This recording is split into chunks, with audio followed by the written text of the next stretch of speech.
Des millions d'exemplaires vendus à travers le monde, des débats passionnés, des critiques, des controverses enflammées. Rarement un ouvrage aura suscité tant de polémiques et de passion que le Da Vinci Code, écrit par Dan Brown. Dans son roman, l'auteur développe une thèse pour le moins explosive. L'histoire d'un secret vieux de 2000 ans caché par les églises chrétiennes et certains initiés. Cette théorie, qui n'a rien de nouveau, se fonde sur l'histoire de Jésus et de Marie-Madeleine. Tous deux auraient été mariés. Ils auraient vécu dans le sud de la France et auraient même eu une descendance royale. Une théorie soi-disant basée sur des faits réels, cachés et codés tout au long de l'histoire par un groupe d'initiés dont faisait partie notamment Léonard de Vinci, d'où le titre du roman. En fait, l'auteur du Da Vinci Code s'est très largement inspiré, via certains ouvrages, d'une affaire extraordinaire, celle de Rennes-le-Château, un petit village perdu au pied des Pyrénées, un village connu pour l'histoire extraordinaire de son curé, Béranger Saunière, qui aurait découvert à la fin du XIXe siècle un immense trésor. Il n'est pas possible de s'intéresser à l'histoire des mentalités, à l'histoire des religions, à tout ce qui fait en quelque sorte le substrat de notre civilisation sans s'intéresser à Rennes-le-Château, parce que c'est un des lieux où véritablement a fleuri l'énigme en quelque sorte. Et c'est un lieu où est maintenu le mystère, non seulement le mystère matériel sur la présence ou non de ce trésor et sur les sources de revenus du cher abbé Saunière, mais aussi le mystère sur un certain nombre des fondements de la pensée chrétienne. Comme vous allez le voir, une grande partie des faits, des énigmes, des lieux et même les noms des personnages du Da Vinci Code sont issus de la réalité. Une réalité bien plus incroyable et qui dépasse de loin la fiction du roman le plus lu de ce nouveau millénaire. Ce que vous allez découvrir n'est pas une fiction. C'est une enquête basée sur des faits strictement réels et qui commence, comme le roman de Dan Brown, par un mystérieux assassinat.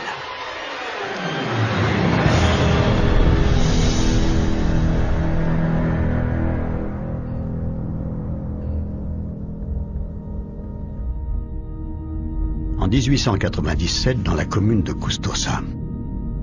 Nous sommes dans le sud de la France, entre Pyrénées et Corbières, dans le département de l'Aude. C'est là que vit un certain abbé Antoine Gélis. Âgé de 70 ans, le vieux curé vit paisiblement dans cette petite commune de quelques dizaines d'âmes. Antoine Gélis est respecté, mais les fidèles de sa paroisse ne sont guère élogieux à son égard. On le dit désagréable et acariâtre. Il est aussi très méfiant et plutôt nerveux. Il a, paraît-il, une peur maladive des intrus, et pour s'en protéger, l'abbé a pour habitude de se barricader dans sa maison, laissant les volets clos tout au long de l'année. Il va même jusqu'à installer une sorte d'alarme, en accrochant derrière sa porte d'entrée une petite clochette. Malgré toutes ces précautions, dans la nuit du 31 octobre 1897, l'abbé Gélis va, pour la dernière fois, ouvrir la porte de son presbytère. Au matin du 1er novembre, les habitants vont faire une macabre et terrible découverte. Quand la première personne est rentrée chez Gélis, voilà, ça a été l'horreur. Ils l'ont trouvé mort, allongé sur le sol de sa cuisine. Les murs, paraît-il, étaient maculés de sang. Effectivement, d'après le rapport d'enquête daté de 1897, on note que les gendarmes ont relevé de véritables mares de sang un peu partout dans le presbytère. Un véritable carnage. Mais les enquêteurs ne vont pas mentionner que les traces d'une violence acharnée. Ils ont aussi relevé sur place des détails pour le moins étonnants. Ce qui est surprenant, c'est que Gélis a été retrouvé dans une position de gisant, au milieu de sa cuisine, allongé, baignant dans une mare de sang, et ce qui est surprenant, les mains sur la poitrine, comme lorsqu'on faisait à l'époque quand quelqu'un était décédé, il y avait une notion de respect. Et puis il y a eu un détail, alors ça qui interroge toujours, ça on peut pas en démordre, on ne sait pas pourquoi. Il y avait une feuille de papier à cigarette avec son paquet à côté, sur lequel était écrit une phrase, mal écrite paraît-il, probablement dans la précipitation, « Viva Angelina ». Étrange message. Les enquêteurs de l'époque chercheront vainement une certaine Angelina dans l'entourage de l'abbé, mais sans succès. Apparemment, il s'agirait plutôt d'un message codé. Quand on voit cette phrase, on s'aperçoit que ça veut dire, on trouve une phrase en hébreu qui voudrait dire « Je suis dans le jardin ». Ça, c'est extrêmement surprenant parce que c'est un message clair et on a du mal à penser que quelqu'un ait laissé ce message. Alors, est-ce que l'on peut faire un parallèle avec, je dirais, le Da Vinci Code, où on a Jacques Saunière qui est trouvé mort au Louvre. Il laisse des indices, dont une phrase écrite de son sang. Alors, bon, j'irai pas jusqu'à dire que c'est Gélis qui a écrit sur ce bout de papier Viva Angelina, parce que le pauvre homme, il est certain qu'il a eu la boîte crânienne défoncée. Donc il était mort, mais quelqu'un a écrit ça volontairement.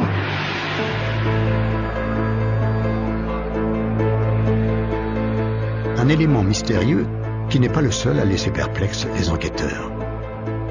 Il fallait qu'il y ait un vrai mobile, une vraie raison pour en arriver à ça, quoi, hein. Surtout que si ça avait été un rôdeur, bon, il aurait pris tout l'argent qui traînait, puis les enquêteurs ont trouvé des sous en évidence, hein. Par la suite, on s'est aperçu que Gélis avait beaucoup d'argent caché un peu partout. Il faut savoir que si le soir où il a été assassiné, il a ouvert la porte, c'est que la personne, il la connaissait, parce qu'il n'ouvrait pas à tout le monde. Manifestement, son assassin le connaissait. C'était pas un crime crapuleux, tout l'argent était là, rien ne manquait. Peut-être des papiers manquaient, ça c'est fort possible.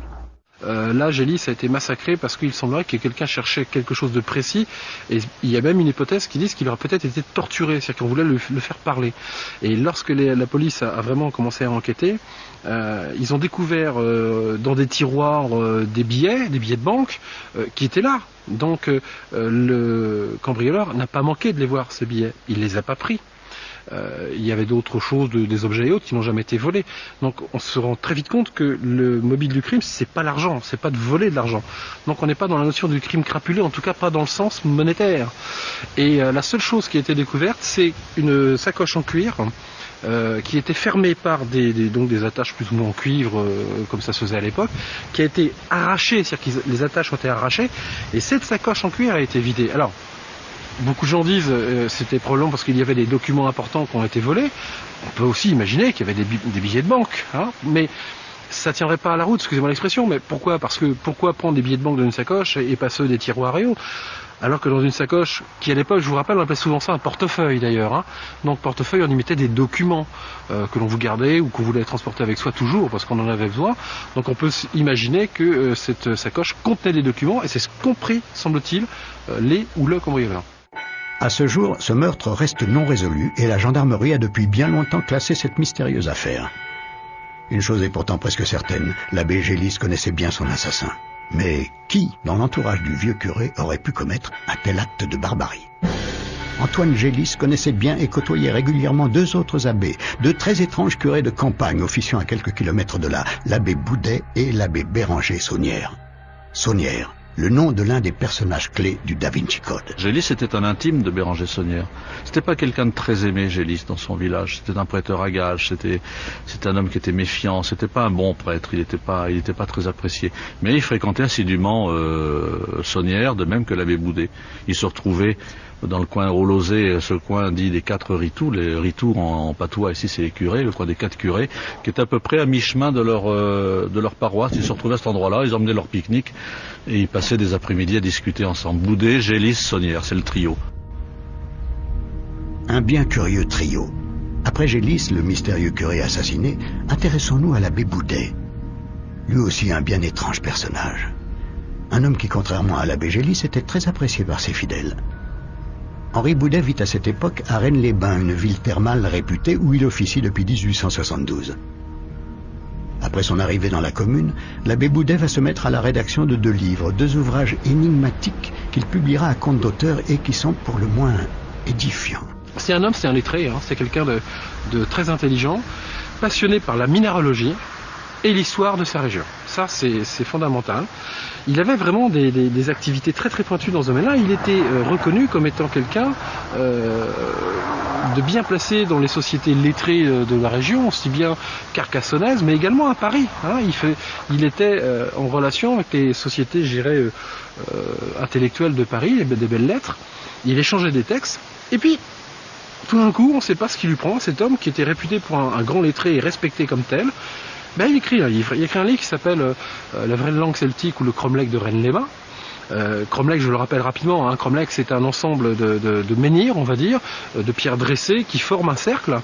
On en trouve en Bretagne, on en trouve, le plus célèbre étant Stonehenge en Angleterre. Donc voilà ce qu'est un cromlech. Et lui il dit, il y a le cromlech de Rennes-les-Bains. Le problème, c'est qu'il n'existe aucun cromlech à Rennes-les-Bains. Cet ouvrage lui vaudra les critiques et les moqueries de toutes les sociétés savantes de l'époque. Il faut dire que l'abbé Boudet y développe une théorie pour le moins incroyable. Pour lui, l'origine de la langue celtique viendrait tout simplement de l'anglais moderne. Mais il y a encore plus étrange. Ce qui interpelle dans l'œuvre de Boudet, c'est qu'il décrit beaucoup de choses d'une façon très précise. Entre autres, il me souvient, il parle des reines, des villes qui s'appellent Rennes en France, et il va citer toutes les reines. même Rennes-les-Bains, ou les Bains de Rennes, parce que n'oublions pas que c'était les Bains de Rennes, et non pas Rennes-les-Bains à l'origine, hein. Eh bien, il parle de tout sauf d'une, Rennes-le-Château, qui se trouve à 2 km au-dessus de Rennes-les-Bains. Très surprenant. On continue dans ce genre d'exemple, on parle des menhirs. Il cite des tas de menhirs qui n'existent pas, il cite des tas de cromlechs que l'on ne voit pas, sauf un. Et le seul menhir dont ne parle pas l'abbé Boudet se trouve à Arques, une petite commune à quelques kilomètres seulement de Rennes-le-Château et de Rennes-les-Bains. Cette pierre dressée au milieu de nulle part est l'objet d'une légende locale qui raconte que ce menhir sert de bouchon à l'entrée d'une immense caverne et que le jour où l'on retirera cette pierre, tous les vents de la terre s'engouffreront et provoqueront la fin du monde.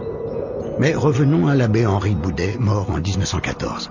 Il laissera derrière lui un étrange ouvrage accompagné d'une étonnante carte dessinée par son frère. Ils sont tous les deux aujourd'hui enterrés au cimetière du petit village d'Axa. On a Henri Boudet qui fait le livre, et Edmond Boudet qui fait la carte liée à ce livre, qui est censé nous présenter les différents détails du cromlech.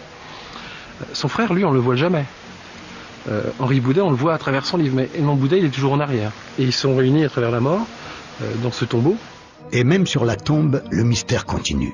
L'abbé Boudet, avant de mourir, a souhaité faire graver un dernier message encore visible aujourd'hui. Sur ce tombeau était gravé un livre avec le nom du Christ en grec, sauf qu'il semblerait que ce soit pas vraiment du grec. Ça y ressemble, ça me rappelle un livre, ça y ressemble, mais c'est pas vraiment ce que l'on croit. Il semblerait que lorsqu'on prend cette phrase à l'envers, l'epsilon de la fin ne soit pas un epsilon, mais un 3, on se retourne. Je vous rappelle qu'on est encore dans les inversions, c'est surprenant. Et on arriverait à 310-11, qui serait une indication pour aller voir dans le livre, sur une zone particulièrement précise du livre, et qui amène peut-être un indice. Que pourraient donc signifier ces chiffres? Le nombre 310 correspond à la toute dernière page du livre de l'abbé Boudet. Quant au nombre 11, il pourrait tout simplement nous guider vers la 11e page du livre. Mais a priori, cette page 11 ne contient rien de très clair, nous mettant sur la voie d'un hypothétique code. Parmi les nombreuses hypothèses, il en existe une très récente qui consisterait à retourner le livre. Dans ce cas, en chiffre romain, le 9 se transformerait alors en 11, le fameux chiffre 11 romain que l'on trouve sur la tombe. Il suffirait alors de se rendre à la page 9, à la 11e ligne du livre de l'abbé. On trouverait un nouvel indice ou peut-être une nouvelle énigme.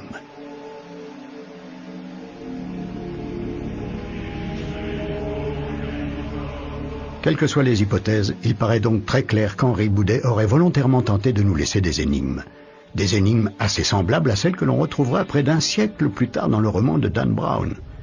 Mais pour quelle raison? Et surtout, pour découvrir quoi?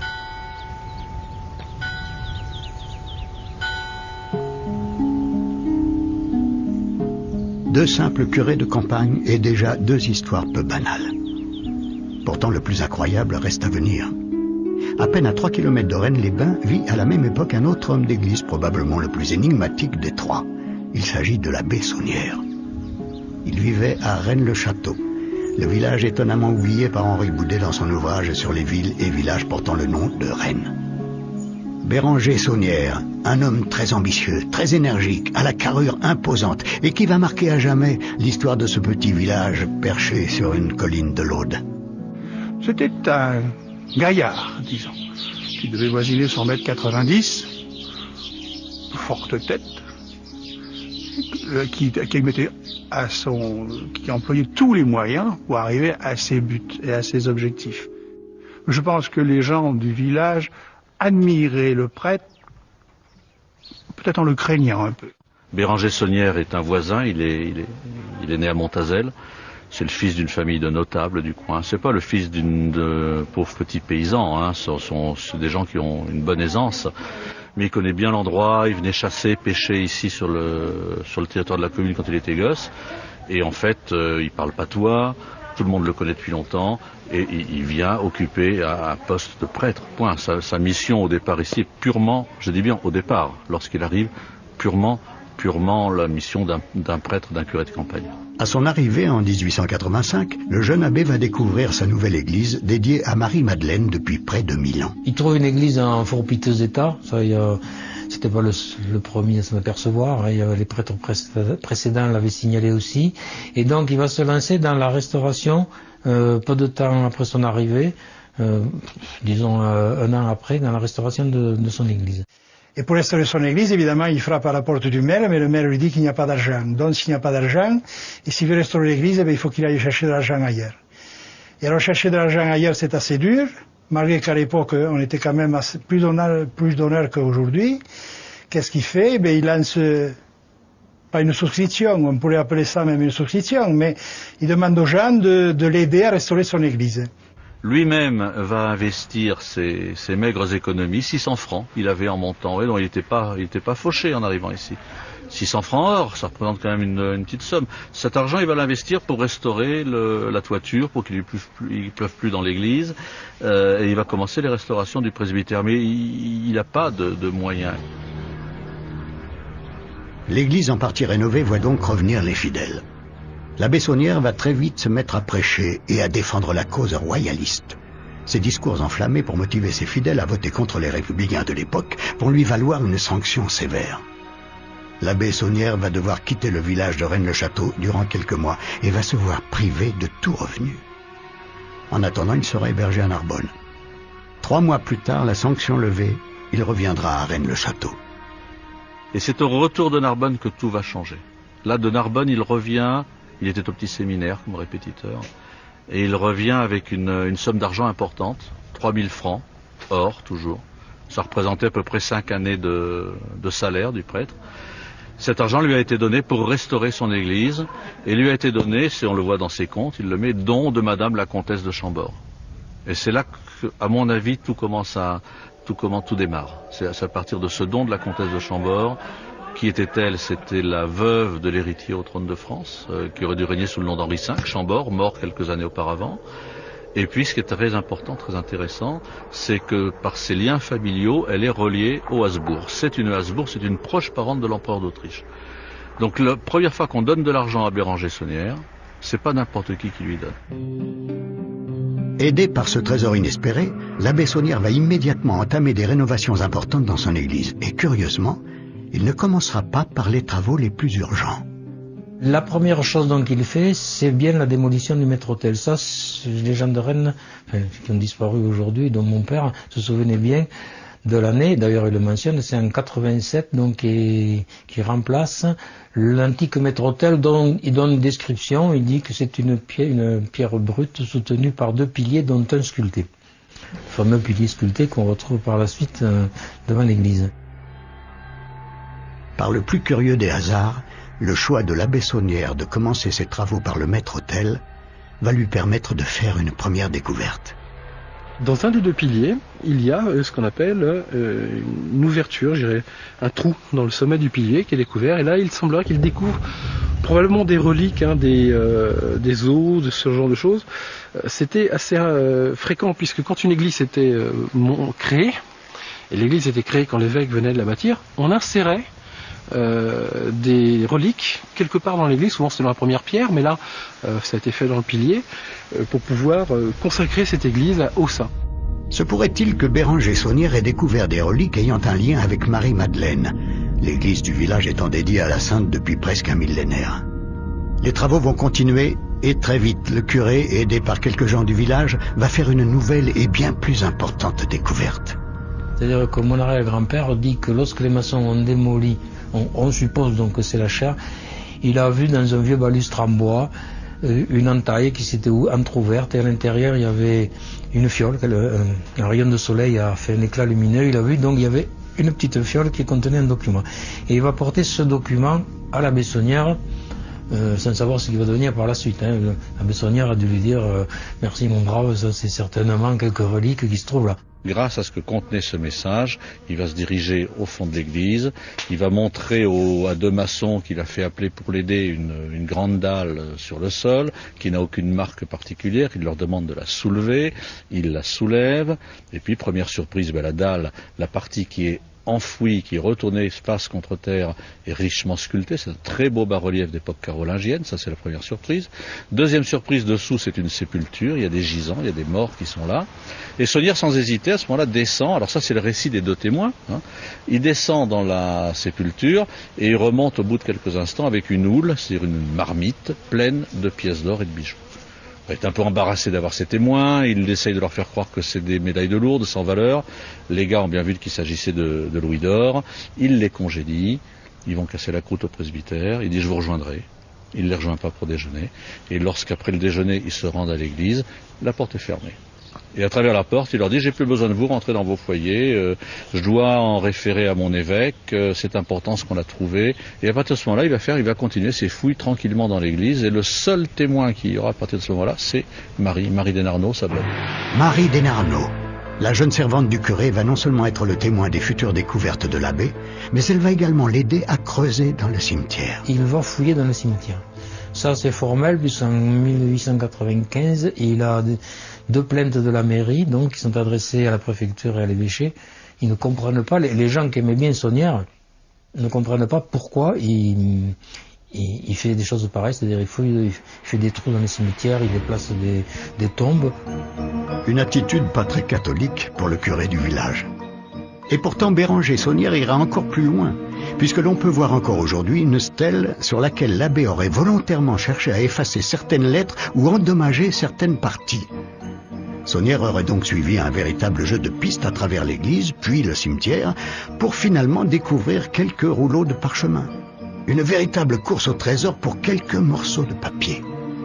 Pour l'abbé, bien sûr, ces documents indéchiffrables devaient obligatoirement contenir quelque chose de très important. On sent que ces documents, ou ces papiers, ou ces parchemins aient été le déclenchement de quelque chose dans la vie de Béranger Saunière. Béranger Saunière, encore à cette époque très respectueux de la hiérarchie religieuse et surtout incapable de traduire ces mystérieux documents, aurait alors décidé de s'en remettre à l'évêque de Carcassonne, Monseigneur Billard. L'évêque, ne pouvant faire traduire ces textes, aurait envoyé Béranger Saunière à Paris. Certains prétendent même que l'évêque lui-même aurait payé le voyage sur ses propres deniers. Il faut noter que de nombreux doutes subsistent sur ce voyage parisien de Saunière. Je pense qu'il s'est certainement rendu à Paris au cours de ses déplacements qu'il faisait régulièrement. Il s'absentait souvent, hein. Mais on n'en a pas de preuves formelles. Le voyage à Paris, moi personnellement, je suis pas opposé. J'ai pas d'éléments, sauf ce plan qui, quand même, est un faisceau de présomption qui fait que l'on peut penser que Saunière ait pu aller à Paris. Récemment, on a retrouvé dans les affaires de l'abbé un plan détaillé de la capitale. Et sur ce plan, on peut apercevoir deux marques en forme de croix dont l'une a été rajoutée, probablement par l'abbé Saunière. Le quartier indiqué par ce repère se situe non loin de l'une des plus anciennes églises de Paris, l'église Saint-Sulpice. Saunière serait monté, ça aurait été à Saint-Sulpice. Là, on se rappelle que Saint-Sulpice est un élément très important dans le Da Vinci Code. Et là, on voit bien le lien entre ce roman et la véritable affaire de Rennes-le-Château. L'église Saint-Sulpice. C'est donc là que Saunière se serait rendu pour y faire traduire ces fameux documents.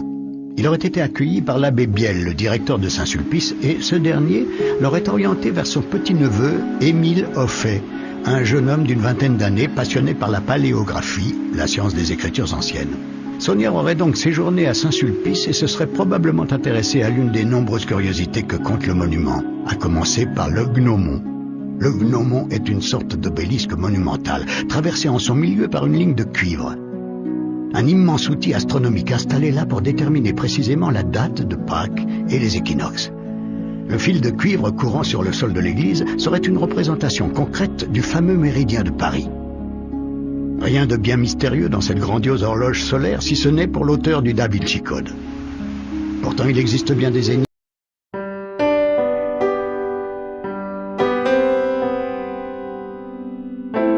à Saint-Sulpice, et notamment les gigantesques tableaux d'Émile Signol qui ont certainement intéressé l'abbé Saunière. Les tableaux d'Émile Signol, ce sont des tableaux au prime abord quand on les regarde, ils sont d'abord plus que des tableaux, ce sont carrément des fresques, hein, puisque elles font je sais pas, au moins 5-6 mètres de haut, c'est quand même quelque chose de conséquent, énorme, hein. Il y en a 4 qui sont dans les transepts de l'église, il y en a 2 de part et d'autre. Quand on commence à regarder d'une façon plus précise, il y a quelque chose déjà qui étonne sur certains, c'est qu'on s'aperçoit que lorsqu'il écrit Signol, je rappelle l'orthographe rapidement, S-I-G-N-O-L, eh bien le N sur certains tableaux est inversé.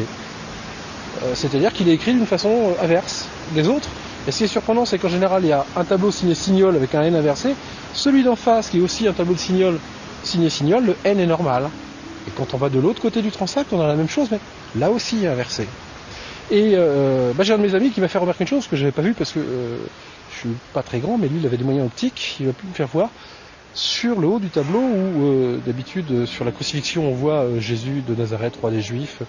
Là c'est écrit entièrement en hébreu, en latin et en grec, et là c'est surprenant parce que c'est l'ensemble de la phrase qui est écrite à l'envers.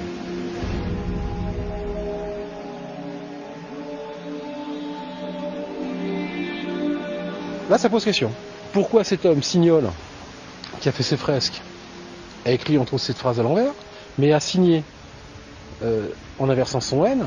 Je vous rappelle d'ailleurs que le N inversé, on le retrouve à Rennes-le-Château, sur l'ancienne tombe de Sonnières, où c'était marqué I-N-R-I. Je vous passe le commentaire de ce que ça veut dire, vous le savez tous, mais le N est inversé. Il n'y a pas qu'ici des N inversés.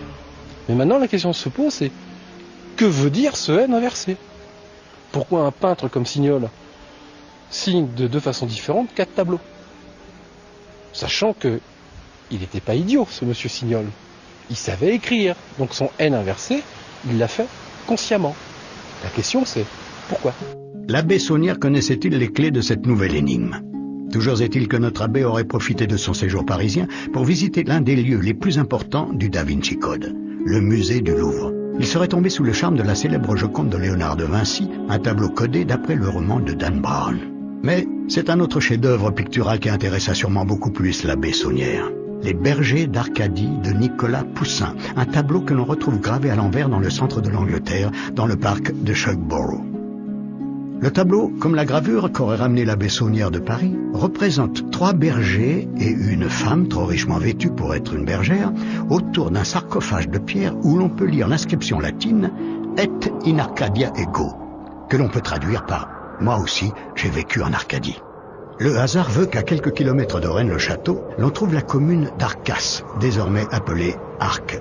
C'est là que l'on pouvait encore voir il y a quelques années un tombeau et un paysage très similaire à celui du tableau de Poussin. Mais ce n'est pas tout. C'est également ici que l'on trouve le fameux menhir oublié par l'abbé Boudet et l'étrange légende qui nous parle d'une immense caverne qui ne doit jamais être ouverte sous peine de provoquer la fin du monde.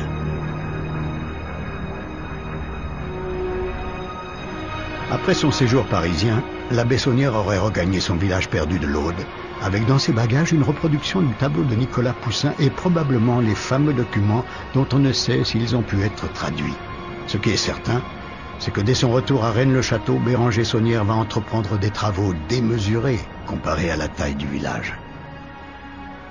Ce qu'il faut savoir, c'est que l'idée de faire un domaine, enfin de faire des constructions à Rennes, il a assez tôt, puisque dès 95, je crois, il démolit, il a acheté au nom de Marie déjà, donc les masures qui étaient devant le vieux presbytère, il va les faire raser. Donc c'est là où va s'élever par la suite la Villa Béthanie. Donc il a déjà idée certainement de faire quelque chose d'important à Rennes. En quelques années, une tour néo-gothique, de grands jardins aménagés, un mini-zoo exotique, une spacieuse villa, un calvaire, des fontaines et une verrière vont surgir du sol. Toutes ces constructions dédiées à Marie-Madeleine vont coûter une fortune à Béranger Saunière, qui n'est pourtant, souvenez-vous, qu'un simple curé de campagne dans un village comptant à peine une centaine d'habitants. Il a dépensé beaucoup d'argent dans des constructions. Il a été pris dans une spirale de constructeurs pour laquelle il lui a fallu certainement avoir d'énormes moyens. Où, quand, comment, mystère. Pour beaucoup, l'abbé Saunière aurait tout simplement trouvé un immense trésor. C'est d'ailleurs cette théorie qui attira dès 1960 de nombreux chasseurs de trésors à Rennes-le-Château et aux alentours. Tous se mirent à fouiller, à creuser, au point que certaines constructions du village menacèrent de s'effondrer sur les tunnels creusés anarchiquement dans le sous-sol de la commune. Ce mythe du fabuleux trésor fut pourtant entretenu par la fameuse Marie Desnarnaud, la servante de l'abbé Saunière, qui vécut jusqu'en 1953. Elle disait donc que Saunière avait trouvé un trésor. Donc ce qui était admis assez facilement puisqu'on avait vu des pièces d'or trouvées dans l'église, donc ça pouvait expliquer. Mais surtout, elle rajoutait donc aux gens de Rennes qui l'interrogeaient, dont à mon père qui à l'époque avait 18 ans, quand la mort du curé, elle disait « Mes pauvres enfants, vous marchez sur de l'or sans même le savoir ». Donc ça, elle l'a bien dit. Elle disait aussi, avec ce que monsieur le curé a laissé, on pourrait faire vivre Rennes pendant 100 ans, il en resterait encore. Est-ce qu'elle a voulu protéger, enfin, trouver une explication qui passait, et l'histoire du trésor passait très bien.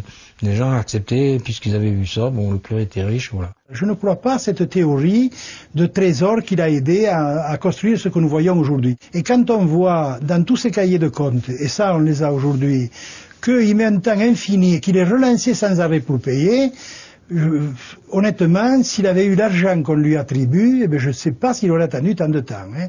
Alors maintenant, s'il avait été vraiment aussi riche qu'on l'a dit, je crois qu'il n'aurait pas eu des petits problèmes quand il arrête les travaux par moment, c'est parce qu'il manque de trésorerie, donc ça c'est clair. Donc il faut qu'il aille voir dans des banques pour retirer des liquidités.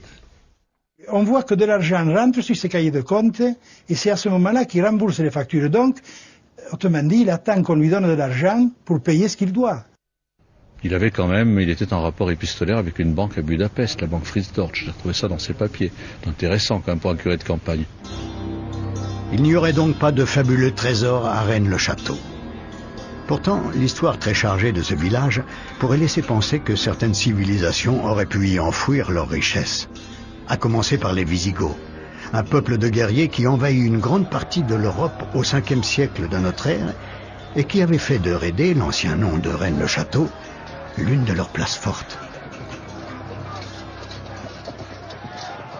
On prétend, certains avancent qu'il y a caché quelque part à Rennes-le-Château un fameux trésor qui pourrait être, mais on n'en est pas certain du tout, le trésor des Visigoths, et bien entendu ça fait toujours rêver les foules. Et ce fameux trésor des Visigoths ne serait rien de moins que l'immense et mythique trésor de Jérusalem, gardé au cœur même du temple de Salomon. Il fut pillé par les Romains au 1er siècle de notre ère. Toutes ces richesses furent alors expédiées à Rome. On peut d'ailleurs encore voir aujourd'hui gravé sur l'arche de Titus l'arrivée de ce trésor dans la capitale romaine. Ils ont ramené vers le centre, ils ont récupéré en quelque sorte les richesses locales et dont le fameux trésor du temple. Alors ils l'ont ramené à Rome et il se trouve que le trésor se trouvait à Rome au moment du fameux sac des Visigoths. On est là donc en 407 au tout début du 5e siècle. Il se pourrait à partir de là, quand je dis se pourrait, on en a une quasi-certitude, que les Visigoths se soient chargés de cet extraordinaire trésor de Jérusalem et l'aient emporté. Eux-mêmes voulaient le ramener chez eux. On en perd la trace de ce trésor, on ne sait pas ce qu'il devient. À partir du moment où il est en possession des Visigoths, il devient en quelque sorte un trésor mythique puisqu'il perd sa réalité. Et à partir de ce moment-là, il fait l'objet de toutes les suppositions du monde. Le trésor des Visigoths aurait très bien pu passer par Carcassonne ou, pourquoi pas, à quelques kilomètres de là, à Rennes-le-Château.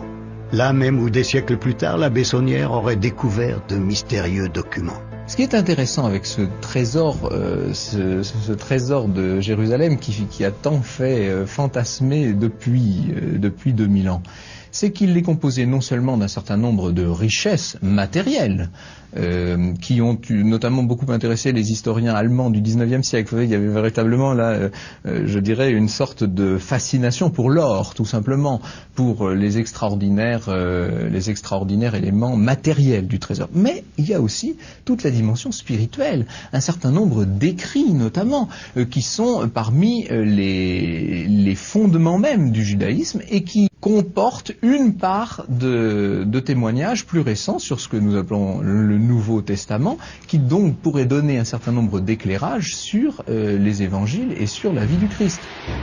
Béranger Saunière aurait-il pu découvrir des documents historiques liés à la véritable vie de Jésus? De nombreux détails troublants appuieraient cette théorie. à commencer par l'église.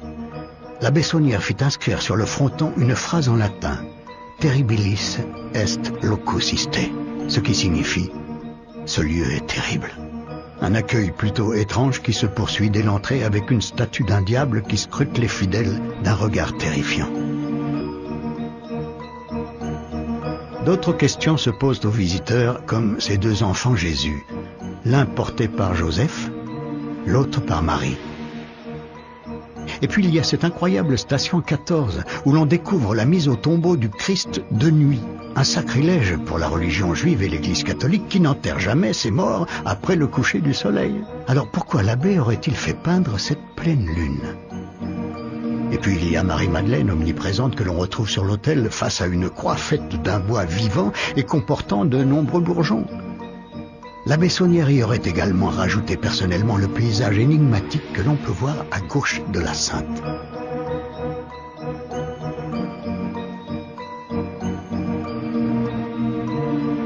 Enfin, parmi les nombreux mystères que compterait l'Église, on peut noter que les 5 principales statues de saints portent des noms dont les initiales formeraient le nom mythique du Graal. Alors, pur hasard ou volonté de coder son Église? Même les plus sceptiques se posent encore des questions. C'est vrai qu'il y a des statues qui prêtent à... On se demande pourquoi elles sont là. Il y en a quelques-unes. Il y a le bas-relief du fond de l'église est surprenant.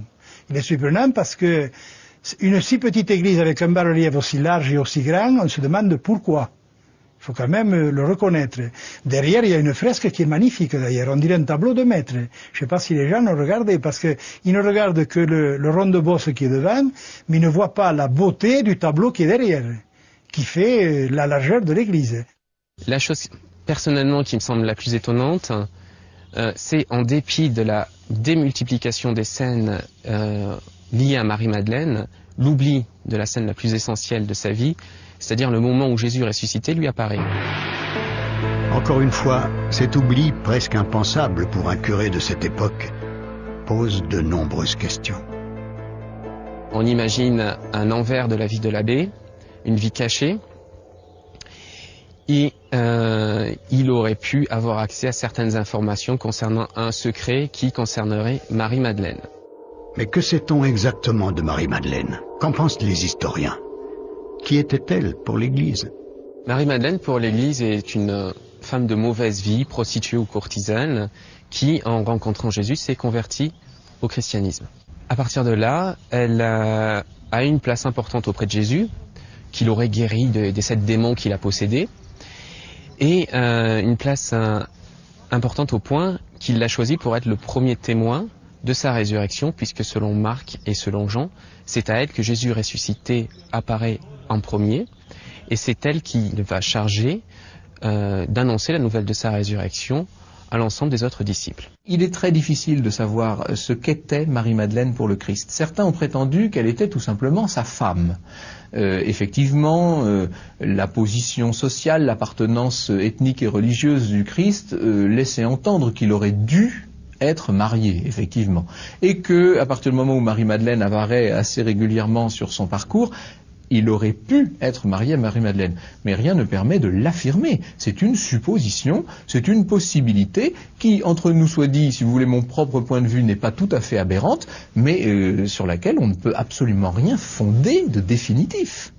Marie-Madeleine était-elle une prostituée? Sûrement pas. Était-elle l'épouse du Christ? Bien malin qui peut l'affirmer. En tout cas, elle faisait partie du cercle des fidèles, elle était parmi les apôtres, on la voit à plusieurs reprises y figurer. Alors le Da Vinci Code va beaucoup plus loin que ça, il va même jusqu'à nous dire que Léonard de Vinci, très informé de la question, aurait représenté Marie-Madeleine à la droite du Christ sur la fameuse scène. Là, c'est une interprétation qui est au mieux fantaisiste. Officiellement pour l'Église, Marie-Madeleine aurait fini ses jours dans le sud de la France, près de Saint-Maximin, où se dresse aujourd'hui une basilique où l'on peut encore voir les reliques de la Sainte. Pour moi, incontestablement, il y a un mystère Marie-Madeleine dans le sud de la France. C'est-à-dire que j'ai la conviction que Marie-Madeleine s'est bien rendue dans le sud de la France, qu'elle y a été enterrée, et que très certainement, elle n'est pas venue toute seule. C'est-à-dire qu'elle a sans doute ramené le corps du Christ avec elle.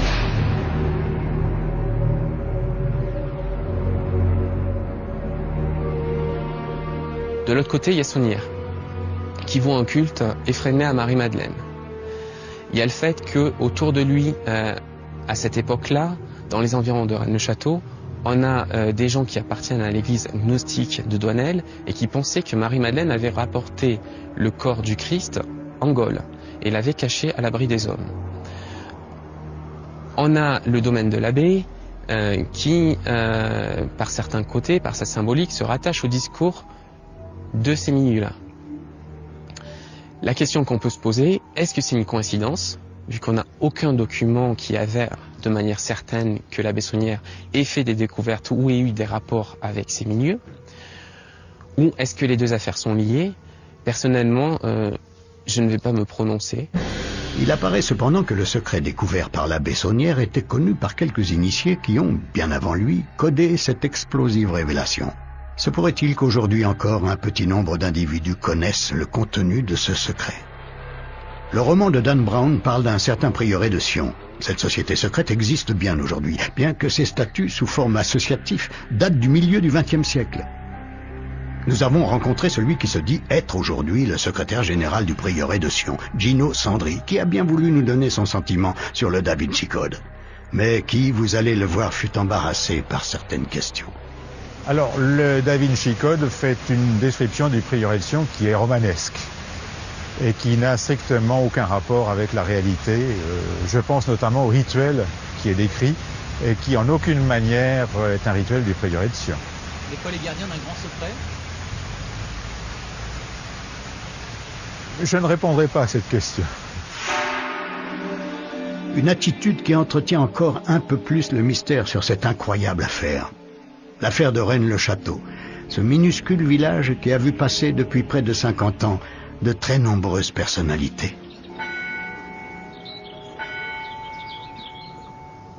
Moi, personnellement, j'ai rencontré des princes, des grandes familles de France qui sont venus. Comme ça. Peut-être ces gens comme nous, ils lisent, ils s'intéressent. D'après des gens qui étaient au musée, enfin, qui ont eu des activités là-bas, il y a eu le roi du Maroc, il y a eu Giscard, il y a eu beaucoup de monde qui serait passé à Rennes. Il y a des personnalités, dernièrement, l'année dernière, le grand maître de l'ordre de Malte, qui a donc rang chef d'État. Moi, ce que je peux quand même confirmer, c'est qu'effectivement, il y a la noblesse qui vient à Rennes. Bon, la noblesse, c'est un peu comme nous, quoi. Peut-être, ils lisent des livres et... Il y en a une famille qui m'a beaucoup intrigué, je ne dirais pas son nom, parce qu'elle semblait avoir des renseignements précis là-dessus.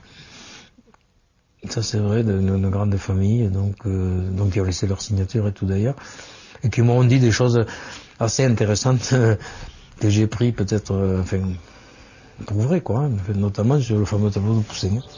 Mais il n'y a pas que les rois ou les princes qui soient passés par Rennes-le-Château. On y a aussi croisé quelques hommes politiques. Le plus marquant, c'est François Mitterrand. Bon, maintenant, il faut savoir que François Mitterrand, lorsqu'il est venu à Rennes-le-Château, n'était pas encore président de la République. Il était candidat. Il était en campagne électorale et à la suite d'un banquet qui a été donné dans les environs, petite promenade digestive et on l'a emmené visiter Rennes-le-Château. Il est certain que j'imagine que sa suite, sa petite cour, connaissant ses goûts prononcés pour l'ésotérisme, ont préféré l'emmener dire bonjour au diable de l'église de Rennes-le-Château plutôt que de lui faire escalader les pans d'un quelconque château cathare. C'est sûr que ça devait lui plaire beaucoup plus. Une question se pose cependant. Pourquoi un candidat à la présidence de la République française est venu se perdre dans cet endroit du bout du monde à seulement 3 mois d'une élection aussi importante? Encore une énigme qu'aurait pu remarquer l'auteur du Da Vinci Code, qui lui aussi s'est rendu à Rennes-le-Château. Dan Brown est venu en 98 ou 99 je crois ici. Je savais pas que c'était Dan Brown, nous avons discuté et tout. Je savais pas qu'il allait faire ce best-seller à 15 millions d'exemplaires.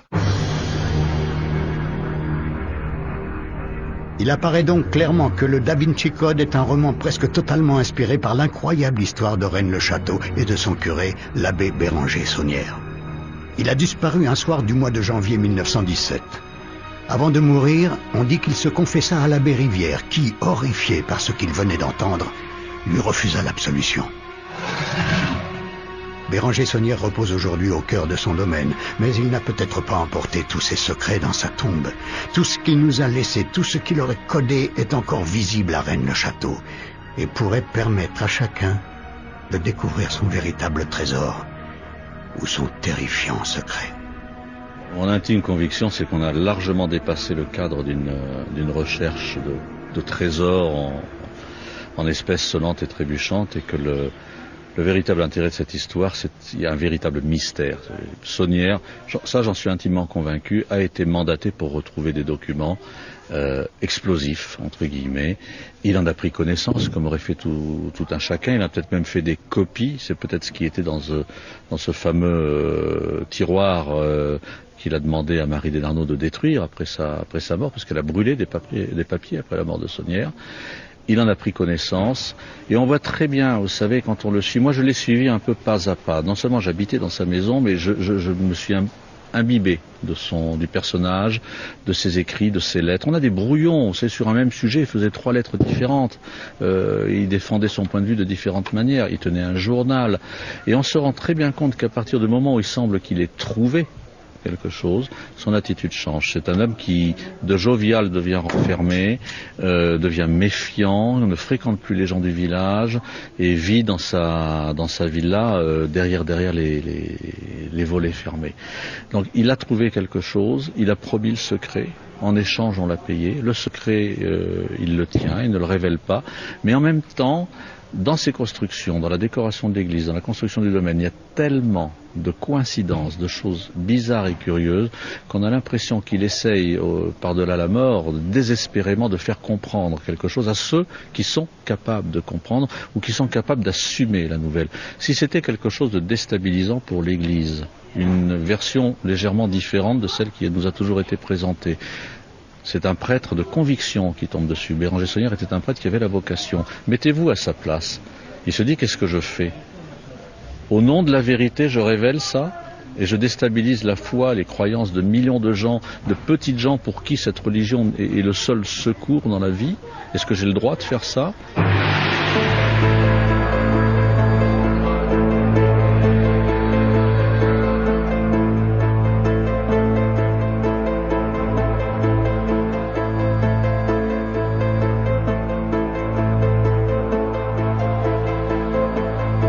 J'ai une intime conviction que Rennes-le-Château est lié à un secret beaucoup plus gros, qui en soi finalement ne serait pas dramatique dans notre 21e siècle, mais qui bouleverserait comme les esprits, parce que peut-être que ça ferait prendre en compte des mensonges que nous avons eus depuis 2000 ans. C'est quelque chose de difficile, parce que finalement on était peut-être très très très loin de la religion que Jésus voulait prêcher, et que Saunière a peut-être trouvé la religion de Jésus, peut-être pas celle de l'Église de Rome.